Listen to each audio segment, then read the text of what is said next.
വായനയുടെ വാതായനം തുറന്ന് കണ്ണൂർ വളപട്ടണം ഗ്രാമപഞ്ചായത്ത് ലൈബ്രറി 1950 നവംബർ 5 സ്ഥാപിതമായ ലൈബ്രറിക്ക് കേരള സ്റ്റേറ്റ് ലൈബ്രറി കൗൺസിലിന്റെ ഗ്രേഡ് ലഭിച്ചിട്ടുണ്ട്.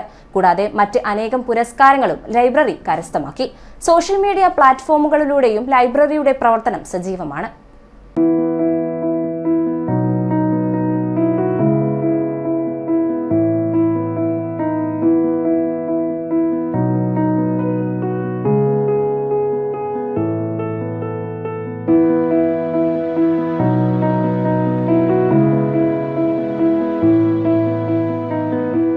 (14,059) പുസ്തകങ്ങളും ആനുകാലിക പ്രസിദ്ധീകരണങ്ങളും കൂടാതെ റീഡിംഗ് റൂം, റഫറൻസ് വിഭാഗത്തിൽപ്പെട്ട 1,300ഓളം പുസ്തകങ്ങൾ, കുട്ടികളുടെ ലൈബ്രറികൾ, 4,320 പുസ്തകങ്ങൾ മലയാളം, ഇംഗ്ലീഷ്, ഹിന്ദി ഭാഷകളിലുള്ളവയാണ്. DDC കോഡ് ഉപയോഗിച്ച് പൂർണ്ണമായും വേർതിരിച്ചിട്ടുണ്ട്. 4 കമ്പ്യൂട്ടറുകൾ, പ്രിന്റർ, ഫോട്ടോസ്റ്റാറ്റ്, പ്രൊജക്ടർ തുടങ്ങി IT അധിഷ്ഠിത സംവിധാനങ്ങളും ഒരുക്കിയിട്ടുണ്ട്. പൂർണ്ണമായും നെറ്റ്വർക്ക് ചെയ്തിരിക്കുന്ന ലൈബ്രറിയിൽ ഇന്റർനെറ്റ് സൗജന്യമായി ഉപയോഗിക്കാം. ബാലവേദി, യുവജന സമിതി, വനിതാവേദി, മുതിർന്ന പൗരരുടെ വേദി, സാംസ്കാരിക തീരം തുടങ്ങിയവ എല്ലാ മാസവും കമ്മിറ്റികൾ ചേർന്ന് തീരുമാനമെടുക്കും. കുട്ടികൾക്കായി ഗ്രാമപഞ്ചായത്ത് പ്രത്യേക വായനാ ഡയറി പ്രിന്റ് ചെയ്ത് നൽകുന്നുണ്ട്. ഇതിലെ മികച്ച എഴുത്തുകാർക്ക് ഓരോ മാസവും കർമ്മ UAE എന്ന സംഘടന സമ്മാനങ്ങൾ നൽകുന്നുണ്ട്. ലൈബ്രറിയുടെ യുവജന സമിതിയുടെ നേതൃത്വത്തിൽ നടന്നുവരുന്ന മത്സര പരീക്ഷ പരിശീലനത്തിലൂടെ 122 പേരാണ് സർക്കാർ സർവീസിൽ ഇടം നേടിയത്. പഠന സംഘത്തിലെ അംഗമായിരുന്ന ഷിജിന ഇന്ന് പഞ്ചായത്ത് സർവീസിൽ ക്ലർക്ക് ആണ്. ഭർത്താവ് തഹസിൽദാരായി ജോലി ചെയ്യുന്നു. അവരുടെ മകൾ സഖ്യാദ്രിയുടെ ജന്മദിനത്തിൽ ലൈബ്രറിക്ക് 10ഓളം പുതിയ പുസ്തകങ്ങൾ സമ്മാനമായി നൽകുന്നതിനായി എത്തിയത് അവിസ്മരണീയ മുഹൂർത്തമായി.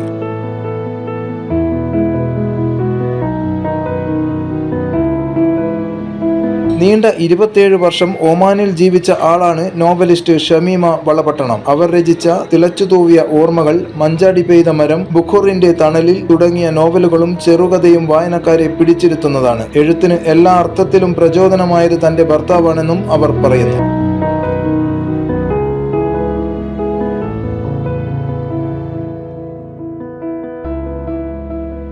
പ്രചോദനം എന്ന് പറയുന്നത് ഞാൻ നമ്മൾ കല്യാണം കഴിഞ്ഞ ആദ്യകാലത്ത് ശരിക്കും ഫോൺ സംവിധാനം കുറവല്ലേ. അപ്പോൾ ആ സമയത്ത് ഞാനിങ്ങനെ ഭർത്താവിന് കത്തുകളൊക്കെ, ഞാൻ 10 മാസം നാട്ടിലുണ്ടായിട്ടുള്ളൂ, പിന്നെ ഒമാനിലേക്ക് തന്നെ പോയി. അപ്പോൾ ആ സമയത്ത് കത്തുകൾ അയക്കുമ്പോൾ എൻ്റെ ഹസ്ബൻഡ് പറയലുണ്ട്, നീ എഴുതണം, നിനക്ക് എഴുതാൻ പറ്റുമെന്ന് പറയലുണ്ട്.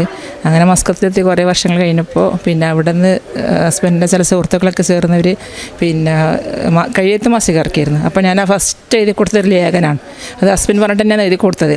അപ്പോൾ ആ ലേഖനം വായിച്ചതിന് ശേഷം പിന്നെ എൻ്റെ അവിടെയുള്ള പ്രവാസി സുഹൃത്തുക്കളിൽ നിന്നൊക്കെ എനിക്ക് ഒരുപാട് പ്രോത്സാഹനം എഴുതാനുള്ളൊരു പ്രേരണ ഉണ്ടായി.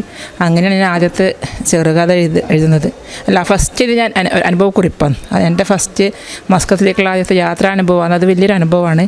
അതാണ് ഫസ്റ്റ് അയച്ചത്. അതിന് ശേഷമാണ് പിന്നെ ഞാൻ കഥകൾ എഴുതി തുടങ്ങിയത്. ബുഹൂർ എന്നുള്ളത് പിന്നെ അറബിയിൽ നമ്മൾ ഈ പിന്നെ കുന്തിരിക്കം, പിന്നെ കത്തിക്കുമ്പോൾ പുകയ്ക്കാൻ ഉപയോഗിക്കുന്ന ഒരു സുഗന്ധദ്രവ്യം ഉണ്ടല്ലോ, അപ്പോൾ അതാണ് ബുഹൂർ. അപ്പോൾ ഇവിടെ ഉദ്ദേശിക്കുന്നത് അത് തന്നെയാണ്, ബുഹൂറിൻ്റെ ഒരു സുഗന്ധത്തിൻ്റെ തണലിൽ. അതായത് പിന്നെ അവിടെ പ്രവാസത്തിൽ പിന്നെ പ്രയാസങ്ങൾ അനുഭവിക്കുന്ന ഒരുപാട് ആൾക്കാരുണ്ട്. അപ്പോൾ ആൾക്കാർക്ക് തണലായിട്ട് വരുന്ന കുറേ നല്ല ആൾക്കാരുണ്ടല്ലോ, അപ്പോൾ അവരെ ഉദ്ദേശം അങ്ങനെയുള്ള നല്ല ആൾക്കാരുടെ തണലിൽ എന്നുള്ള ഉദ്ദേശിച്ചാണ് ഒരു പേര് കൊടുത്തത് ബുഹൂർ എന്നാണ്.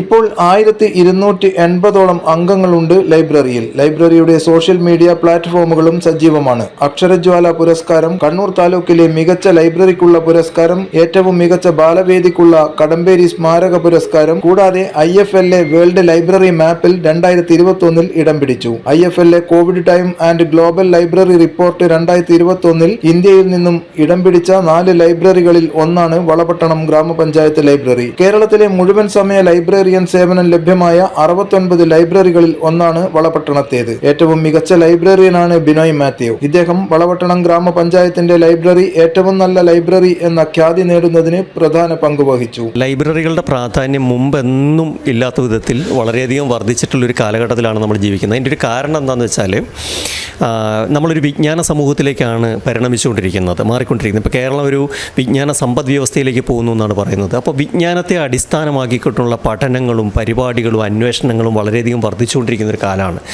അപ്പോൾ ഈ പുതിയ സാമൂഹ്യ പശ്ചാത്തലത്തിൽ നമ്മൾ നോക്കിക്കഴിഞ്ഞാൽ വ്യത്യസ്തമായ ധാരാളം പ്രതിസന്ധികളെ കണ്ടുമുട്ടാൻ വേണ്ടിയിട്ട് പറ്റും.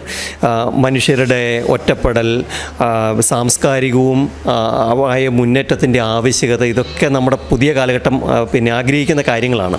അപ്പോൾ ഈ പ്രതിസന്ധികളെ മറികടക്കാൻ കൂടിയിട്ട് ശരിക്കും വേണ്ടത് മികച്ച ലൈബ്രറികളാണ്. ലൈബ്രറികളിൽ അക്കോമഡേറ്റ് ചെയ്യാൻ വേണ്ടിയിട്ട് കഴിയണം. ഇപ്പോൾ കുട്ടികളിൽ മൊബൈൽ ഫോൺ അഡിക്ഷൻ വരുന്നു, അല്ലെങ്കിൽ മയക്കുമരുന്നും മറ്റ് മദ്യത്തിൻ്റെ ആസക്തി വരുന്നു എന്നൊക്കെ പറയുന്നു.